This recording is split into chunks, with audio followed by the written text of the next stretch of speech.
Encore une petite vidéo pour vous montrer un peu le genre de séance d'étirement que je vais faire. J'utilise présentement un poids de 10 livres qui est un sac de sable. Je vais le placer sur ma tête. Et l'objectif, c'est pas d'utiliser tout le poids du 10 livres sur ma tête, mais je place mes mains pour pouvoir maintenir le poids, mais créer une pression sur la tête que quand je vais faire un mouvement sans avoir tout le poids complètement, lorsque ma tête est basculée vers l'arrière, si vous avez une hernie discale, vous allez vous coincer. Donc, pour créer de la mobilité articulaire, en utilisant un poids, on force les vertèbres à basculer soit vers l'avant, soit vers l'arrière, soit de côté.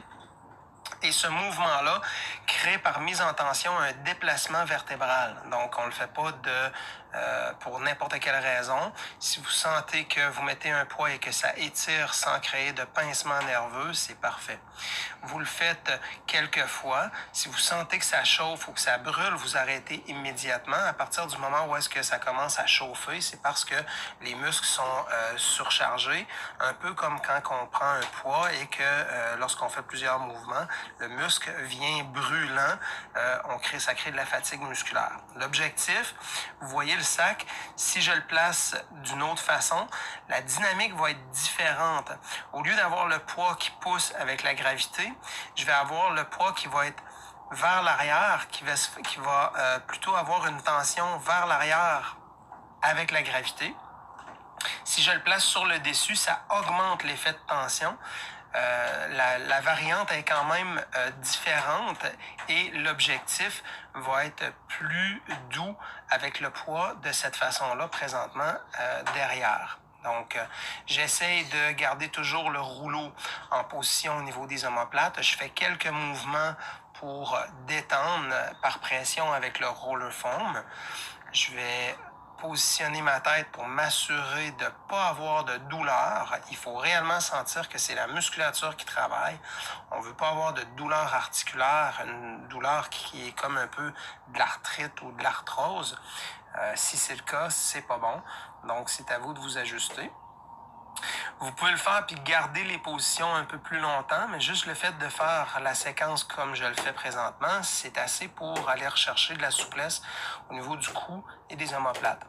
Présentement, je prends le poids de 10 livres, je le mets au bout des bras et je change l'angle de mon bras en fonction de la dynamique que je vais ressentir personnellement. Si vous avez de la douleur à l'épaule et que vous faites ça, changez d'angle, vérifiez.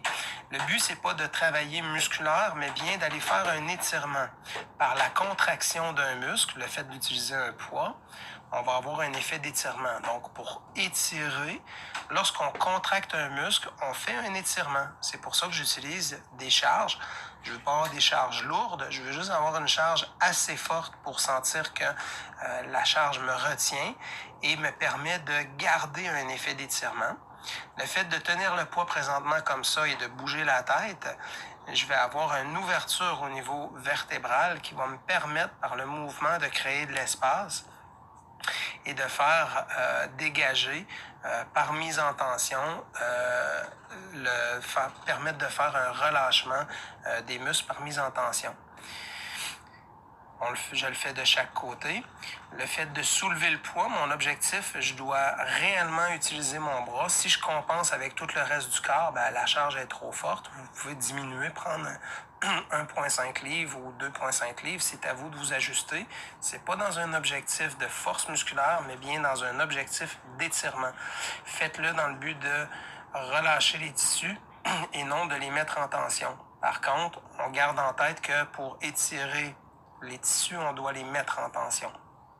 C'est à vous de respirer profondément et de faire en sorte que cette dynamique de détente, d'étirement puisse être intégrée dans votre objectif parce que c'est ce à quoi vous pensez, c'est ce que vous allez créer. Donc, si vous pensez de mettre en tension, vous allez créer une tension. Si vous pensez d'étirer, vous allez faire un étirement par mise en tension. Donc, c'est pas la même dynamique dans notre pensée en fonction de ce qu'on veut faire. Il n'y a pas de renforcement dans ce type d'exercice-là qu'on fait. C'est seulement dans un objectif par le mouvement de créer de l'ouverture et de la fermeture articulaire par la mise en tension des muscles et on le fait doucement, lentement, en détente. Le rouleau va permettre d'avoir une compression au niveau des omoplates et la cage thoracique derrière. Ça va vous permettre d'ouvrir vers l'arrière toute la cage thoracique qui est tractée tout le temps vers l'avant. La gravité et la position debout nous tire toujours vers l'avant. Donc, cet exercice-là, ça pourrait être fait à tous les jours, plusieurs fois par jour, mais il faut le faire au moins une fois dans la semaine pour redresser la colonne vertébrale qui est pliée vers l'avant par la force de la gravité, la force des choses. Donc, j'espère que ce petit exercice va vous avoir aidé. Je vous souhaite une belle journée.